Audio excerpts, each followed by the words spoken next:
UV materials allow us to make our nymphs stand out more, to make them more visible to the trout. But UV materials only work in certain conditions, and if you don't understand what these conditions are, you may be missing out on the benefits of using them.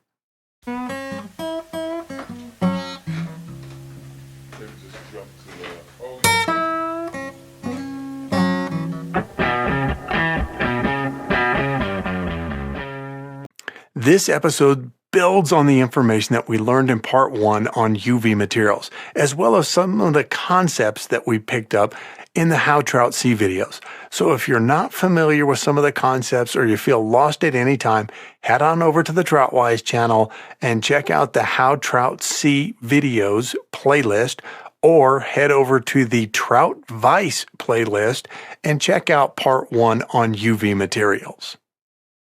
In part 1, we showed you how UV reflective, UV fluorescent, and fluorescent materials actually work. And we told you that there are other factors to take into consideration when deciding if, when, and where to use these materials.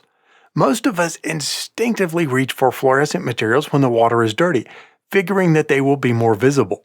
But what do they actually look like in dirty water? In these clips, I found some pretty dirty water after a rainstorm.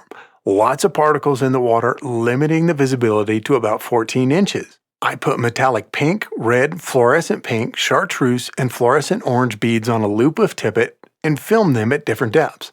I filmed the beads starting at a depth of 2 feet and tried to track the beads as I moved them higher up in the water column, and I filmed them in 2 different stretches of river. The water at a higher elevation is cleaner and a more green color, trending toward olive deeper in the water column.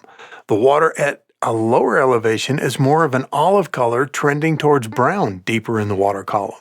First, we have the clip from a higher elevation with cleaner water.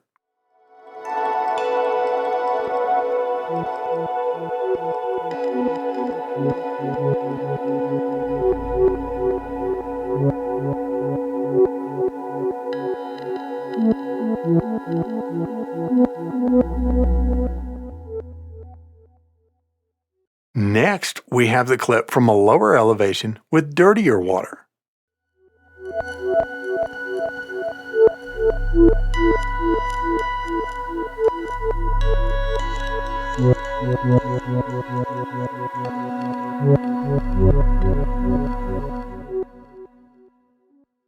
But that was with a bead 6 inches from the camera. What happens if the camera is 12 inches away from the beads?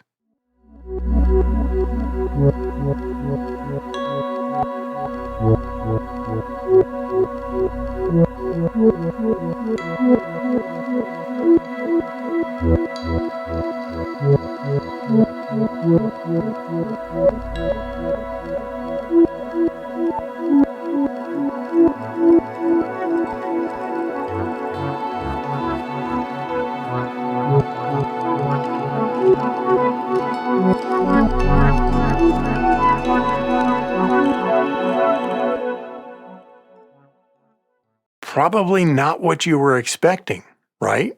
The fluorescent beads aren't really much different than the non-fluorescent beads, with the exception of the chartreuse bead, which just seems to disappear because it blends in with the background. What's going on here? Remember that in part 1, we showed you that UV materials require shorter wavelength, higher energy light, and UV radiation to work. Without the shorter wavelength, higher energy light, and UV radiation, UV materials are no different than any other materials. So what happened to our shorter wavelength, higher energy light, and UV radiation? 3 words: dissolved organic matter. What is dissolved organic matter? Please pay attention here. This is really important. In episodes 2 and 3 of the How Trout See videos, we learned about attenuation of light and color in water, and that certain particles in the water can change the attenuation of light and color in the water. One of the major contributing groups of particles is dissolved organic matter, or DOM. We typically fish for trout in rivers with cold water surrounded by vegetation with lots of aquatic insects. This is the trout's happy place. When the vegetation or the aquatic insects die, they are gradually dissolved by the water, and when they are dissolved, small particles are released into the water. Those particles are DOM. DOM can also be caused by things like runoff or upstream farming operations. DOM can absorb or block certain colors of light depending upon its chemical makeup. Much of the DOM in the rivers we fish absorbs some of the green, but predominantly the blue and violet light and ultraviolet radiation most strongly. Due to the light filtering, DOM can change the water color as well as the clarity. I know that many of you have read that UV penetrates deeper in water than visible light waves. Well, that may be true in the open ocean or in very, very, very clear water. But DOM changes that. Depending on the makeup and quantity of DOM, UV might be absorbed in less than 12 inches of water. This is easily seen simply by observing the color of water. We learned in episode 2 of the How Trout See videos that blue is the color that most deeply penetrates water. Most of the rivers and streams we fish would fall more into the orange, yellow, green category. This indicates that the blue light is being absorbed along with violet and ultraviolet. The evidence is right there for you to see. No advanced degree or equipment needed. And this means that the trout themselves will have an effect on our fly choice. Trout holding deeper in the water column will perceive our flies differently than trout holding mid-column or near the surface. If trout follow our nymphs as they sink, the trout might see the fly's appearance change as the flies get deeper in the water. For those of you that are regular viewers right now, you must be wondering why we swear by the blue-collar pheasanttail. If DOM is knocking out so much of the blue light, why would you want a fly with blue in it? Notice that in the tying video, the recommended size of hook is a size 18. It would be so much easier to film it on something larger like a size 12 hook. We only fish the blue-collar pheasanttail in a size 18 and 20, either as a single fly in shallow water or the dropper or top fly when fishing a pair of nymphs. We want this fly in the upper part of the water column where there is still blue light available. See, there is some logic behind these choices and recommendations. Now you're probably thinking that clear water is the best place to use UV materials. Not so fast. Remember our pink beads from part 1 that are UV fluorescent? They have fluorophores that cause them to glow orange, but only under UV radiation, not visible light. They are converting UV radiation to visible light, but they don't glow in the sunshine, where we know there is UV, so what gives? In the sunlight, we're seeing a lot of reflected visible light waves, and all of the UV fluorescence is being drowned out by the reflected visible light, and we don't see the glow. Even if I put the UV light on the beads in the sunlight, they still don't glow. The UV fluorescence is being overpowered by the visible light. The same goes for non-UV fluorescent materials. If there is an excess of visible light, the glow of the fluorescence won't be as visible. If I shine my UV lamp on the tying desk with my tying lamp on, we don't notice much, if any, difference. It's only when I turn off the tying light that there's less visible light that we can really see the difference. This means that in most trout streams, UV fluorescent and fluorescent materials will appear no different than other materials close to the surface. By now, I know that some of you are just throwing your hands up in frustration, wondering where you can use these materials. UV fluorescent materials like our pink beads can be an interesting choice in very clear water. If the water color is more of a greenish-blue color and you can see the bottom at a depth of 2 or 3 feet, UV fluorescent materials can potentially pull off a magic trick. We'll use our pink beads and the nurple fly as an example. When the fly first hits the water, there's no effect. Somewhere a little lower, some of the red and orange light starts to disappear, making the water darker. But some of the UV is still there. So for just a second, the bead and the pink glow-bright thread glow orange a little bit.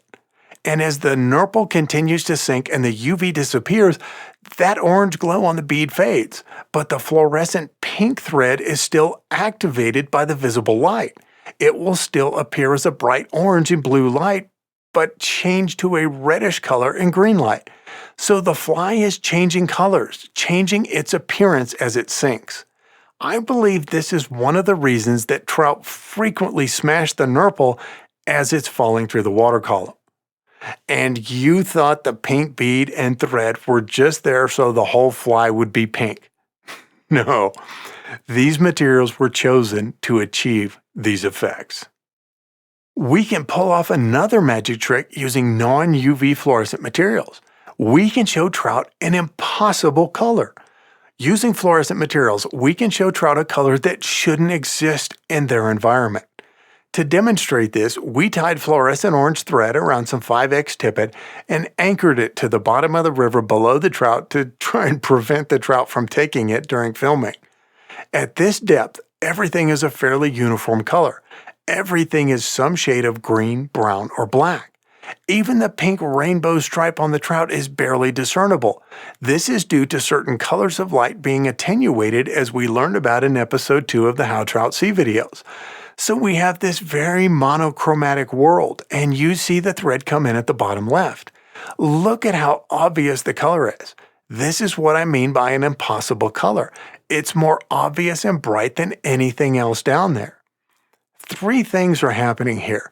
First, most of the red and orange light waves coming from the surface are being attenuated, which is why the rainbow stripe is barely visible on the trout. Second, you can see the green algae on the rocks. Why is the algae green? That's right, you were paying attention in episode 2 of the How Trout See videos. It's green because it's reflecting green light. Many plants, and in this case the algae, use something called chlorophyll to convert light into energy that they need to grow. Chlorophyll uses all the other colors of light except green, which it reflects. So close to the bottom, we have an abundance of green light. Which leads to our third point. The fluorophores that we learned about in part 1 are absorbing any yellow, green, blue, violet, or UV waves that may be left at this depth, converting them and emitting them as red, yellow, and orange waves. Our thread is emitting a color of light that shouldn't exist down here. That's pretty incredible if you think about it. Because of attenuation, a fly with a fluorescent orange bead might appear to change from a barely discernible reddish dot to an almost bright orange as it gets closer to the trout. But more importantly, it will be a reddish-orange color in a sea of green. It will be the only thing down there that's not brown, black, or green. You want to talk about your fly standing out and capturing the trout's attention? Well, that should do it. Keep in mind what we learned about color bubbles in episode 2 of the How Trout See videos. That emitted red and orange light will still be subject to attenuation, so the trout will be able to perceive the fly as red or orange, but probably only at short distances. This can potentially work to our advantage though, because the fly will seem to change color as it gets closer to the trout, possibly provoking a strike. UV fluorescent materials are pretty limiting because they require UV radiation to fluoresce. As we showed you with the nurple, we can sometimes use this to our advantage, but the effect is short-lived and requires a specific set of circumstances. Non-UV fluorescent materials are much more useful. They still require a certain set of circumstances, but can work in a broader range of circumstances. And it's actually really easy to identify what will work and when it will work. Because fluorescent materials require shorter wavelength, higher energy to fluoresce, all we really need to remember is the color spectrum.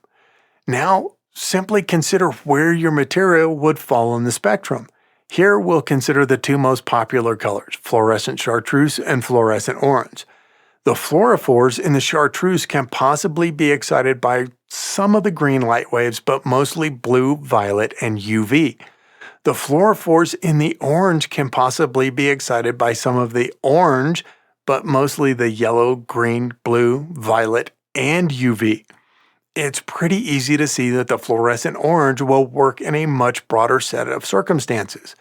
So it pays to know and understand whether your UV materials are UV reflective, UV fluorescent, or fluorescent. and it pays to understand what materials and what colors work in certain circumstances. Once you know how your flies will react in certain conditions, you can make better decisions about when, if, and where you should use these materials. In part 3, we'll show you how to determine if your flies or materials, if you tie your own flies, are UV reflective, UV fluorescent, or fluorescent. Thanks for watching. We'll see you in the next video.